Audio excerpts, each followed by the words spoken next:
غلامی رسول میں موت بھی قبول ہے، نعرے بڑے لگا رہا ہوتا، بس نعرے کی حد تک، اور شکل تو حضور جیسی بنا نہیں سکتا ہے۔ احکام شرع ہمارے نزدیک سپر اسٹور کی آئٹم کی طرح ہیں، جو آئٹم اس کو پسند آئے گا وہ لے گا۔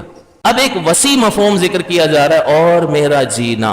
اب یہ کتنا بڑا وسیع مفہوم ہے۔ جینے میں تو بیٹھنا بھی آ جاتا ہے، اٹھنا بھی آ جاتا ہے، سونا بھی آ جاتا ہے، جاگنا بھی آ جاتا ہے، کھانا پینا بھی آ جاتا ہے، بات کرنا بھی آتا ہے، دیگر زندگی کے اور معاملات بھی آ جاتے ہیں۔ لیکن یہاں پر کیا؟ اور میرا جینا اور میرا مرنا اللہ رب العالمین کے لیے۔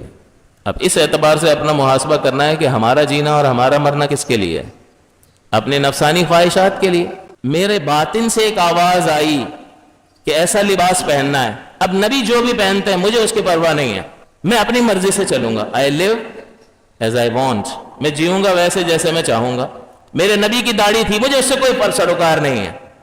ہمیں قرآن سناؤ، ہمیں حدیث سناؤ، ہمیں کوئی فرق نہیں پڑے گا۔ ہم نہیں رکھیں گے، نہیں رکھیں گے، نہیں رکھیں گے۔ تو نہ رکھو بھائی، اس میں ہم پر کوئی احسان تو نہیں کر دو گے۔ آپ کو بتا دیا، رکھتے ہو تو رکھو، نہیں رکھتے ہو تو آپ جواب دے دینا۔ غلامی رسول میں موت بھی قبول ہے، نعرے بڑے لگا رہا ہوتا، یہی جھنڈا لے کر آ جائے گا میلاد کے جلسے میں، اور خوب آگے نکل کے نعرے لگا رہا ہوگا، بس نعرے کی حد تک۔ غلامی رسول میں، غلامی رسول کا مطلب کیا ہے؟ رسول کی غلامی کا مطلب کیا ہے؟ اتباع اور پیروی کرنا، اور شکل تو حضور جیسی بنا نہیں سکتا ہے۔ تو یہ باطن سے ایک آواز آ رہی ہے اور اس کے مطابق جینا ہے۔ حالانکہ قرآن کیا کہتا ہے؟ وَمَحْيَايَ، اور میرا جینا، وَمَمَاتِي، اور میرا مرنا کس کے لیے ہے؟ للہ رب العالمین۔ لیکن ہم کہتے ہیں نہیں بھائی، ہم اپنی مرضی سے جئیں گے۔ احکام شرع ہمارے نزدیک سپر اسٹور کی آئٹم کی طرح ہیں۔ ایک ٹرالی لے کر سپر اسٹور میں جائے گا، جو آئٹم اس کو پسند آئے گا وہ لے گا، باقی چھوڑ دے گا۔ تو چلو سپر اسٹور میں تو ایسی چیزیں بھی پڑی ہوتی ہیں جو ہماری ضرورت کی نہیں ہوتی ہیں، لیکن اللہ تبارک و تعالیٰ کے جتنے بھی احکام ہیں ہمارے لیے ضروری ہیں یا نہیں ہیں؟ جس نے ہمیں پیدا کیا ہے وہ جانتا ہے کہ واقعتاً حقیقتاً ایک انسان جو صورتاً انسان نظر آتا ہے، وہ انسان اسی صورت میں بن سکتا ہے جب خالق کی بھیجی ہوئی ہدایات کے مطابق عمل کرے گا، تب وہ انسان ہے۔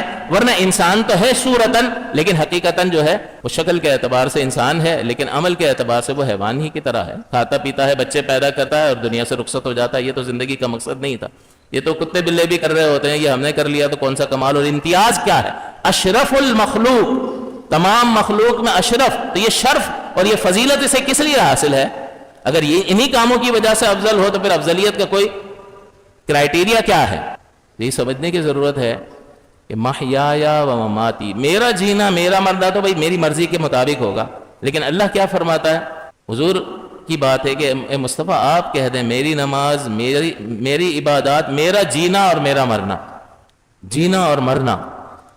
سوال یہ پیدا ہوتا ہے کہ کیا اتنی وسعت کے ہر عمل عبادت بن سکتا ہے؟ تو بالکل، ایک عادت والا کام بھی عبادت بن سکتا ہے نیت کی وجہ سے۔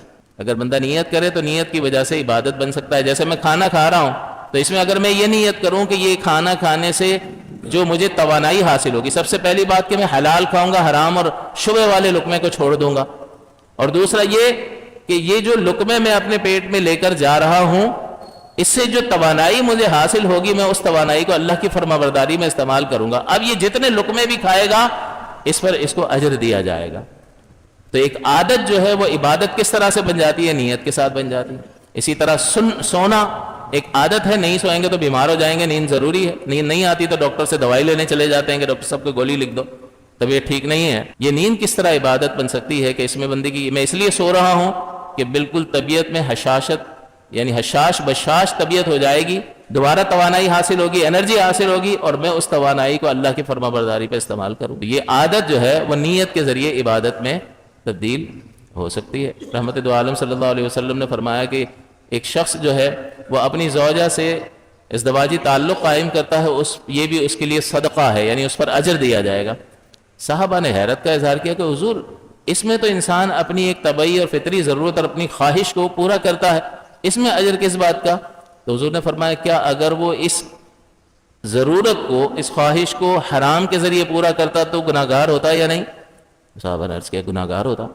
تو فرمایا پھر اسی طرح سے اگر وہ اس کو جائز ذریعے سے پورا کرے گا تو اس کے لیے یہ صدقہ لکھا جائے گا، عبادت لکھا جائے گا۔ تو اصل نیت کی وجہ سے انسان کی ساری زندگی عبادت بن سکتی ہے۔